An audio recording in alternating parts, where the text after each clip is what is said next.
इतना कुछ पढ़ा है फिर भी कुछ याद नहीं है, बहुत बार पढ़ा है फिर भी याद नहीं है, ऐसा क्यों लगता है कि हमारी तैयारी पूर्ण नहीं है। तो उसके पीछे की थोड़ी साइकोलॉजी समझने का प्रयास करते हैं आज इस वीडियो में।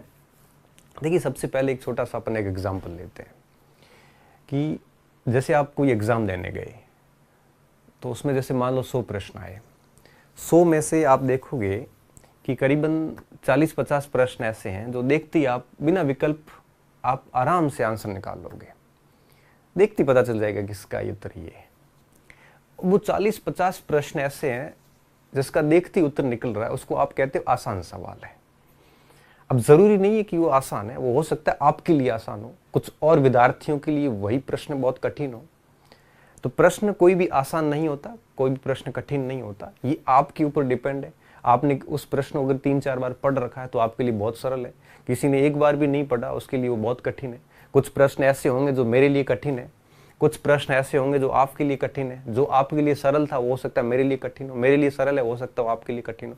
तो एक चीज़ दिमाग में रखिए कि कोई भी परीक्षा का प्रश्न सरल नहीं होता और कोई भी प्रश्न कठिन भी नहीं होता। ये उस बात पे तय होता है कि आपके वो 2-3 बार पढ़ा हुआ है या नहीं है।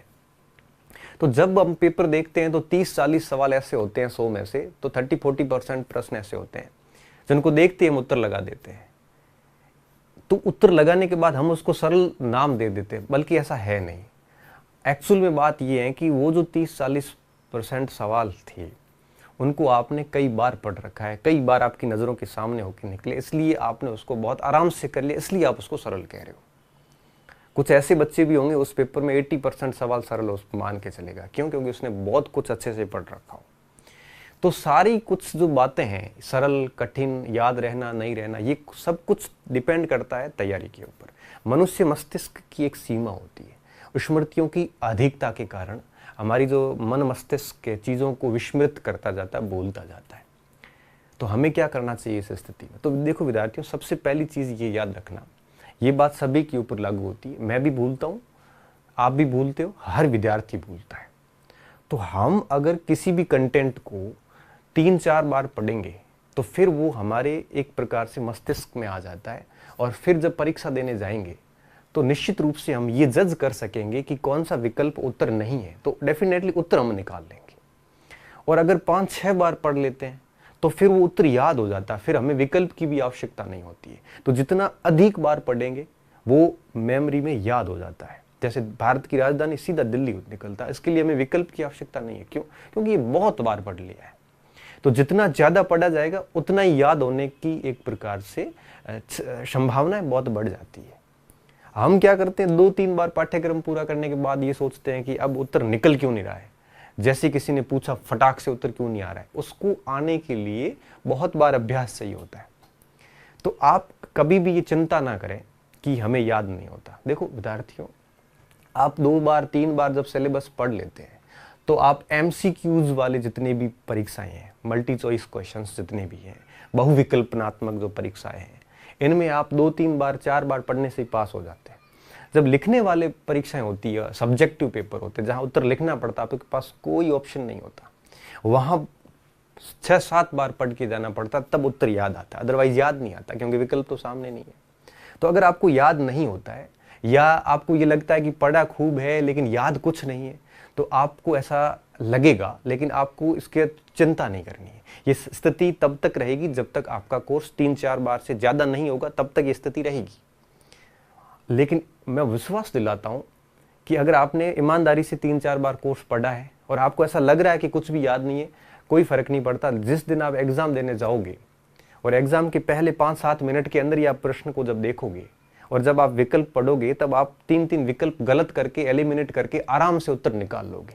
वो 3-4 बार पढ़ा हुआ आपको महसूस होगा एग्ज़ाम के अंदर कि वास्तव में मैंने जो बात पढ़ी थी वो परफेक्ट है एकदम, और उसका डेफिनेटली आपको फ़ायदा मिलेगा। तो आप हताश ना हो कि मुझे याद नहीं हो रहे। याद होने के लिए थोड़ा ज़्यादा बार पढ़ना पड़ता है, और MCQs करने के लिए 2-3 बार पढ़ा हुआ भी काफ़ी होता है, ठीक है ना। तो डरने की ज़रूरत नहीं है।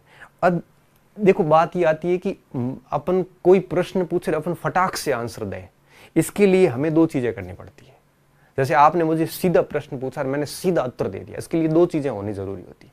पहला ये कि आपको वो कंटेंट, वो टॉपिक कम से कम 5-6 बार आपने पढ़ रखा हो। दूसरा ये कि आपने उसके ऊपर मनन किया हो, इमेजिनेशन की हो, सोचा हो उसके ऊपर। टॉपिक पढ़ने के बाद आंख बंद करके उस पूरे टॉपिक को आपने रिकॉल किया हो, पूरा मेमोराइज किया हो, तो ही याद आते हैं, अदरवाइज याद नहीं आते। इसलिए आपको तनाव रखने की कोई ज़रूरत नहीं है, बस पढ़ते जाइए। परीक्षा हॉल के अंदर गलती नहीं होगी। जब भी ऐसा तनाव आता है कि मुझे कुछ भी याद नहीं है, तब आप क्या करना, कोई भी प्रैक्टिस सेट लेना और उसमें प्रश्न करने बैठना। जब आप प्रश्न 5-7 करोगे तब आपको लगेगा यार याद तो है मुझे, क्योंकि आपको उत्तर आने शुरू हो जाएंगे। इसलिए अगर याद नहीं होता है और पढ़ा हुआ आपको ऐसा लग रहा है कि कुछ भी नहीं पढ़ा है, तो ये सामान्य मनुष्य प्रवृत्ति है, ये रहेगी। और ये तब तक रहती जब तक अपन पूरे पाठ्यक्रम को मनन नहीं कर ले और पूरे पाठ्यक्रम को 7-8 बार ना पढ़ ले। और ये जरूरी भी नहीं है। एक परीक्षा अगर MCQs है, ऑब्जेक्टिव पेपर है, तो उसके लिए इतना कुछ जरूरी भी नहीं होता। 3-4 बार में भी हम परीक्षा पास कर लेते हैं, ऑप्शन देख के उत्तर निकल। हाँ, सब्जेक्टिव पेपर होते हैं तो जरूरी होती है। तो आपको डरने की जरूरत नहीं विद्यार्थियों, आप बिल्कुल निश्चिंत होकर आराम से कोर्स पूरा कर लो। कठिन टॉपिक है तो उसके ऊपर थोड़ा मनन कीजिए, थोड़ा इमेजिनेशन कीजिए। जब भी आप थोड़े हताश होते हो, आपको लगता है कि मुझे कुछ भी याद नहीं है, उस समय आप कोई प्रैक्टिस सेट 15-20 प्रश्न निकालोगे तो आराम से आप उन चीज़ों को कर लोगे, जो दिक्कत आने वाली नहीं है। ठीक है ना। तो ये बात कहने के लिए मैं आज था यहाँ पे। तो इन चीज़ों का ध्यान रखना, किसी को भी पूरे याद नहीं होते। हाँ, ये है कि किसी की लंबी तैयारी है, 3-4 साल की तैयारी, कई बार कोर्स पढ़ लिया है, कई बार मनन कर लिया है, तो निश्चित रूप से उसको याद होंगे। लेकिन ऐसे विद्यार्थी बहुत कम बचे हैं, बहुत कम स्टूडेंट ऐसे हैं जो ऐसा कुछ करते हो।